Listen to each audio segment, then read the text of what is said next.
As you might know already, the Congress party has promised a financial redistribution in its manifesto. Now there are many apprehensions regarding this promise, as PM Modi alleged, will the extra wealth or assets be taken away from majority Hindus and given to Muslims?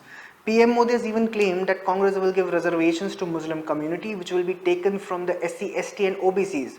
The allegation was based on an earlier statement by former PM Manmohan Singh, who had claimed that minorities have first right over the nation's resources. Notably, just after the allegation, a report emerged that INC government in Karnataka is attempting a blanket categorization of Muslims as backward caste in the state. Even Congress leader Rashid Alvi backed Manmohan Singh's statement as he reiterated that Indian Muslims have first right on the resources.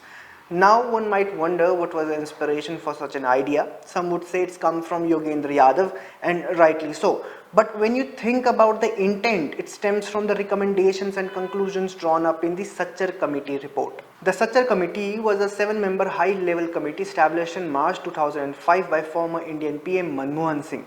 The committee was headed by former Chief Justice of Delhi High Court Rajinder Sachar to study the social, economic and educational conditions of Muslims in India. The main highlight of this report, which has been quoted many times, that India's Muslims were more backward than even the scheduled caste and scheduled tribes. And this formed the basis for assumption that Muslims are at the bottom of social hierarchy in India. But what was the evidence for that? There was none. Yes, the Sachar committee basically asked data from state governments and compiled it to raise their argument. They never did any study on their own in relation to the significant issue. And guess what? Since 2006, the Sachar Committee Report has been transformed into a sacrosanct document for the liberals and Muslim scholars. However, many have criticized it for bias and glaring inaccuracies. In 2007, author S.S. Gill had written in Times of India that the Sachar Committee Report on status of Muslims makes some serious mistakes. The report rightly compares the status of the Hindus and Muslims in respect of various parameters, but it breaks up the Hindus into 4 segments for this purpose, while treating Muslims as a monolithic category. Questions is, are there no class divisions among the Muslims? In 2022, journalist Ramachandran in Kesari wrote, the Sachar Committee considered a one-sided version of the Muslim community and completely ignored the status and conditions of the weaker sections of socially and educationally backward classes amongst the Hindu community, who are leading miserable life, whereas their counterparts in the Muslim community are in a better position. In 2015, Rakesh Sinha had criticized the Sachar Committee Report that how its members were tasked with jobs that weren't even part of committee's terms and references.